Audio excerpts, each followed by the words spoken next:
Hello, everybody. Effective Pawn here. Unfortunately, I was in the middle of moving last couple of days, so I've had to miss out on the end of War 45. Resulted in a colonial victory. I'll post up some details about that later in the video. But it's now the resistance phase, which is the practice phase in between wars that we can kind of get used to new features, practice things we haven't utilized actively in the war without really wasting resources. Um, I've gone in here already and tried to find some stuff to do to make a recording of the resistance phase, but I just kept falling through the holes in the ground that you can't see and getting in the water and drowning. Uh, there's fight clubs going on, which I don't really want to partake in. I don't know. Um, and they're trying they're trying to have a New Year's Eve party in Farranac Coast or something like that as well with the Wardens. So we're probably gonna have like a little post Christmas New Year's truce kind of thing going on, which is cool. I like that. If I'm around for that when that actually happens, I might record that, but I don't think I will be. However, when War 46 starts, I am going to, because I want to try to catalog as much of the war as possible. I'm going to start recording on day one of that, and I'm going to start air quote time stamping the videos. That way, you know this is day one um, of War 46. La la la la. Get the location and everything like that.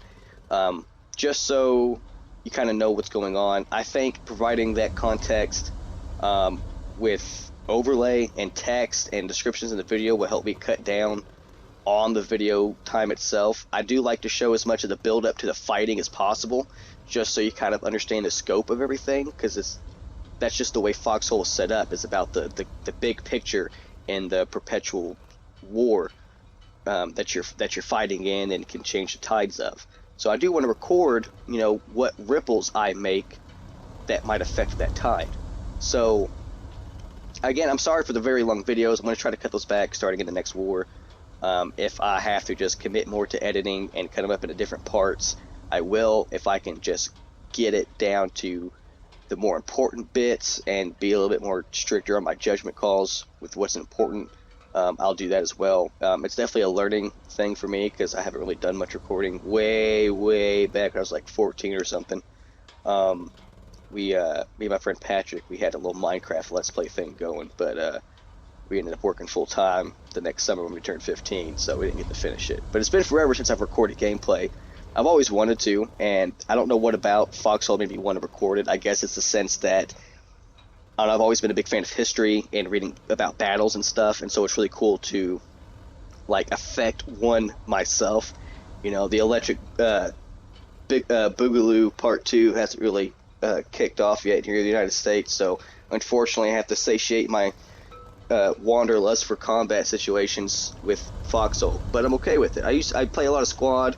I played Call of Duty and stuff like that on PlayStation. So I'm a really big fan of shooters. I like how this game is a shooter. It's arcade-like. I like the setting because early 20th century is my favorite setting, besides like going back in ancient Rome and classical Greece and stuff like that.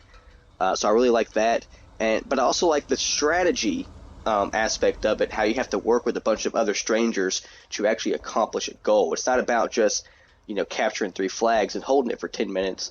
It's not about a 45-minute skirmish where you just got to deplete the enemy tickets.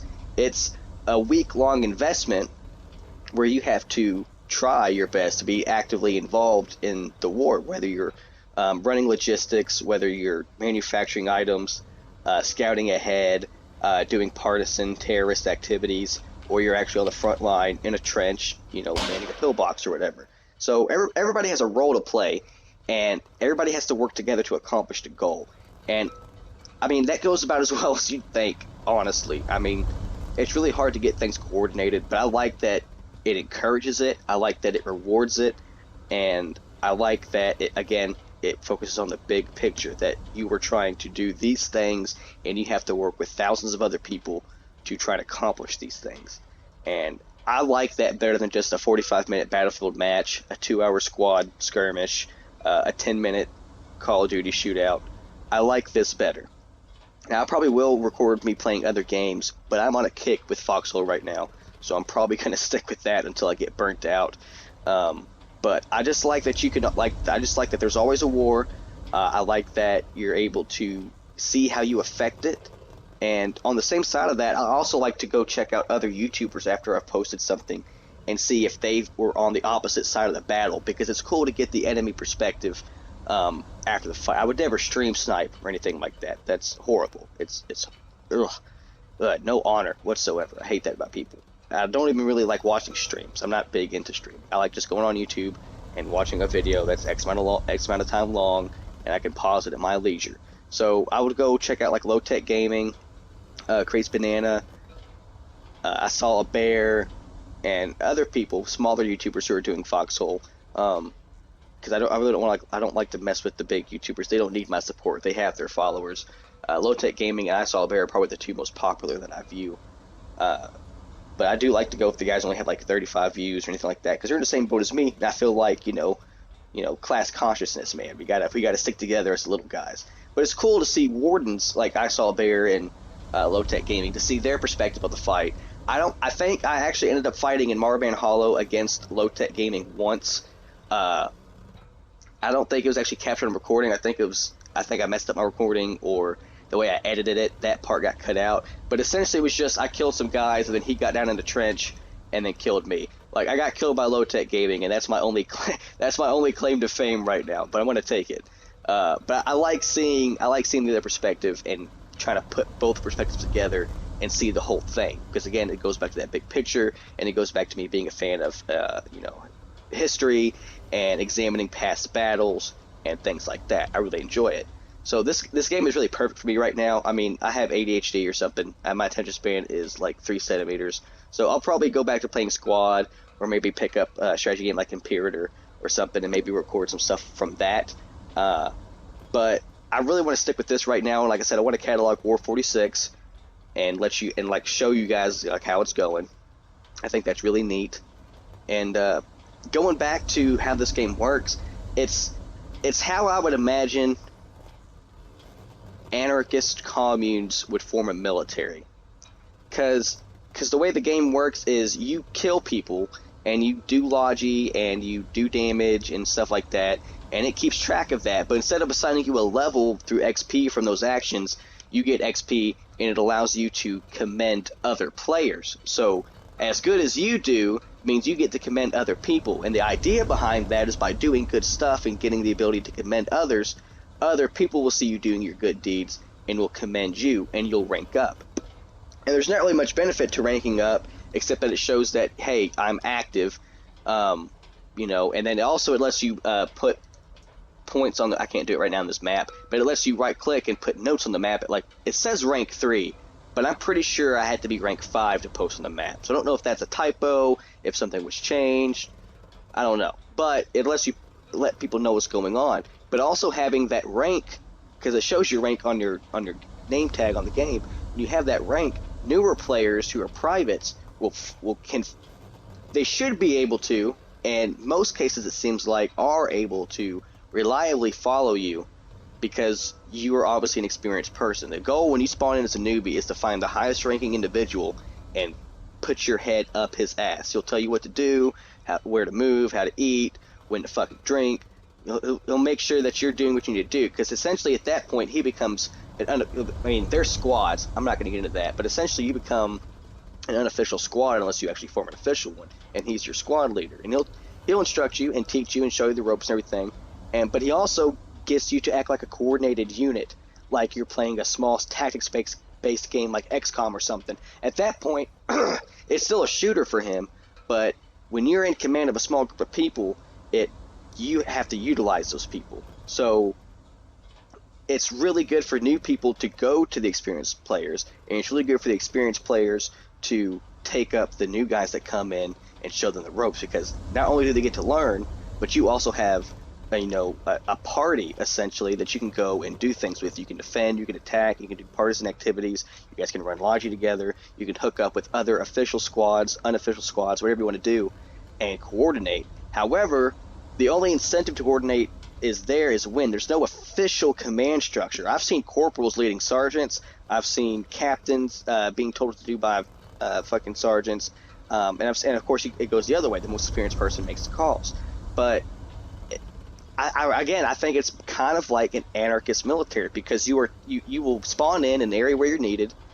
You know, you're deployed where you're needed. You get what resources are available that are made by whoever is running Logi, which you have to count on.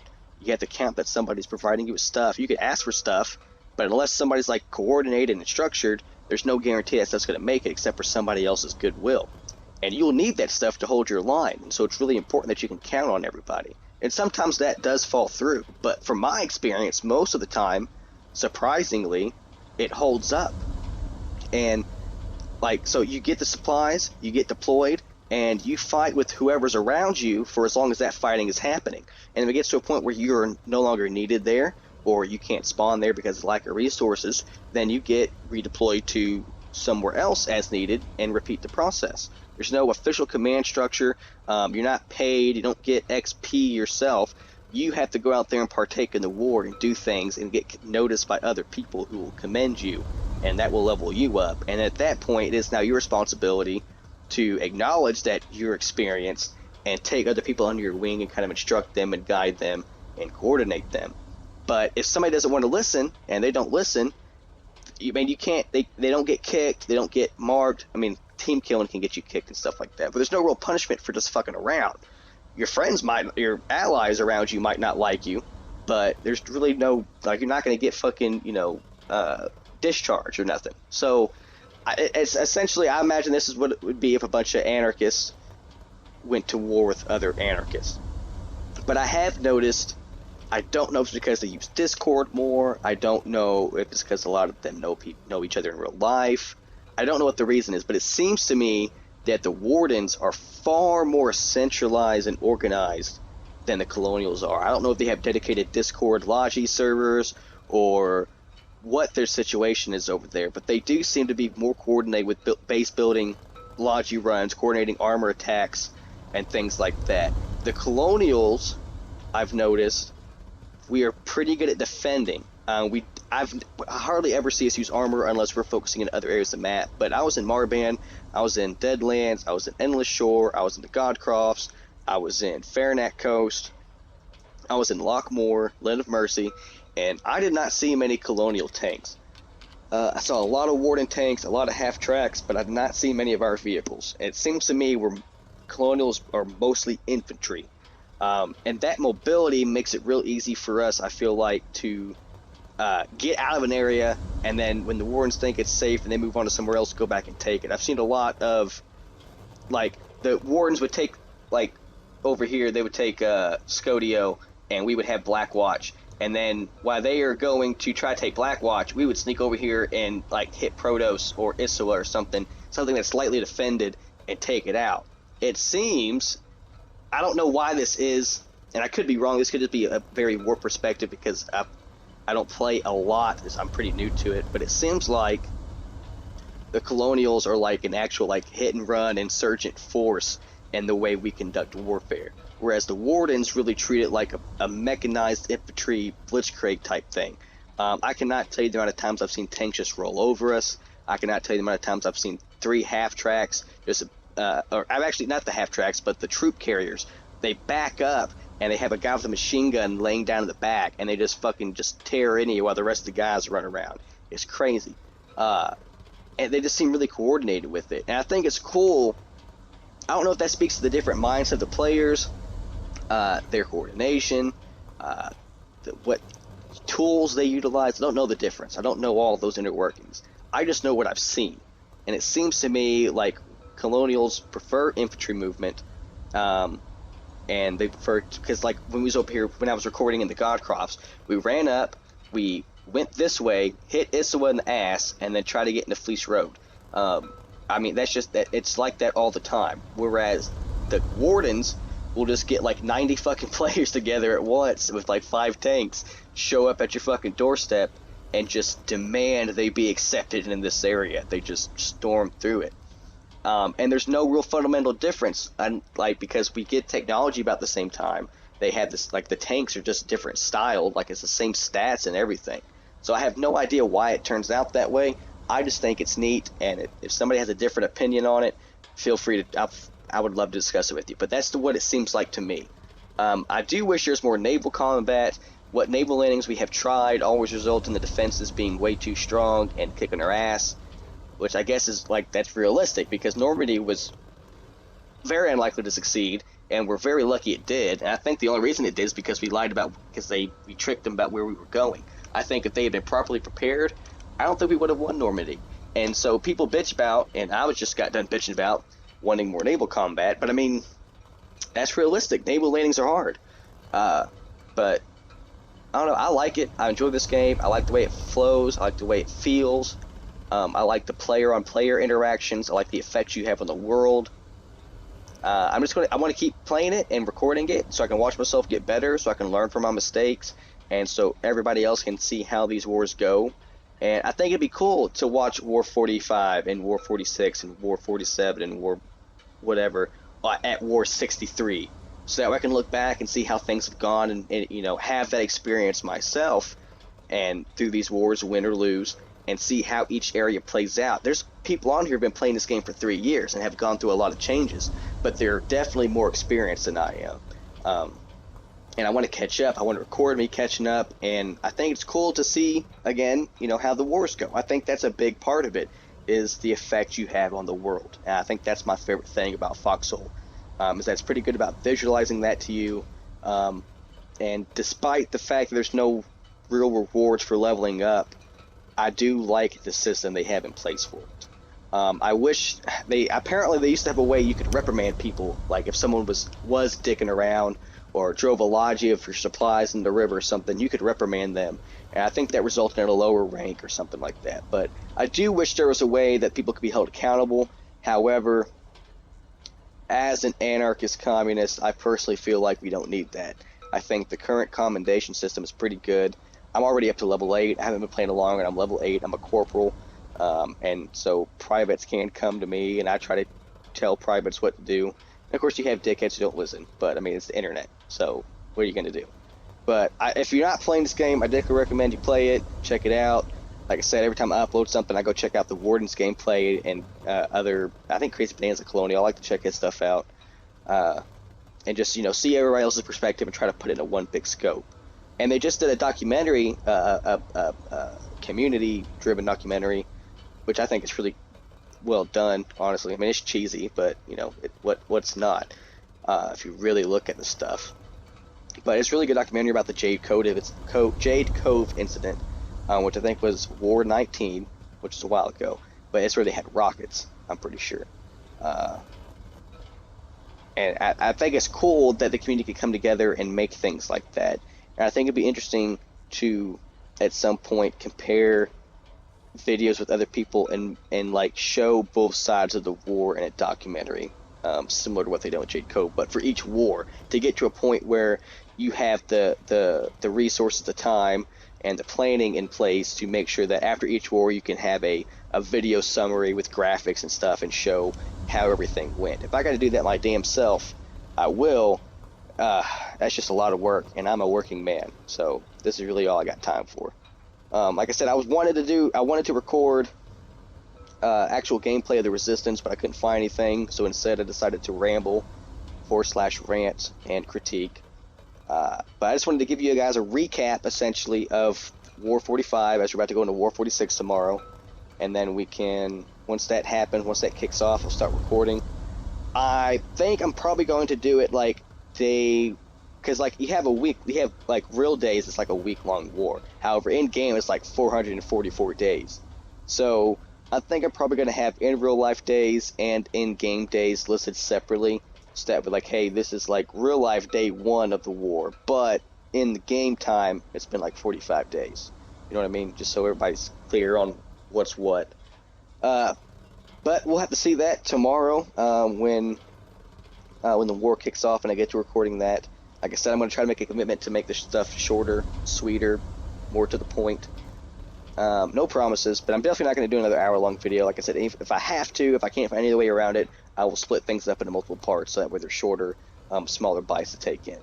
But I appreciate those of you who are watching. I appreciate the hell out of your views. I would really love some subscriptions. That would be dope. I am going to try to get some social media up at some point. I recently just got myself a Discord for the first time. So I'll probably put that information on there if you guys want to chat with me at some point while I'm playing a game. Might be able to set that up. If you want to play with me, that would be cool. I'd love to get a squad together, people be in a Discord chat and coordinate some actual partisan activities or a defense or something like that. That would be interesting. But I'm gonna try to get more proactive in the social media aspect. I'm also an artist. I'm gonna try to do some graphics for my channel, get that out of the way, get that going. I really went into this half cocked. I wanted to record what was going on and get it on the internet. That's what I did, and that's pretty much been my motive this entire time, is to just record what's happening, and so other people can see it if they want to. I haven't really been about advertising or anything like that, but if I'm semi entertaining or this is semi interesting, please recommend me to your friends, share on Facebook, Twitter, whatever the hell it is you kids are using these days. I'd really like to have a bigger audience to enjoy this. But I appreciate those of you who are watching. Again, you have my thanks. Thank you for the likes. Subscription would go a long way, and just recommend me to people you know who are equally nerdy about things like Foxhole. Like I said, I'm probably going to record other stuff, but right now, I think I'm going to focus on this until I get bored with it. So, again, thank you guys so much for your support. This is Effective Pawn, signing off until War 46 starts. Thank you.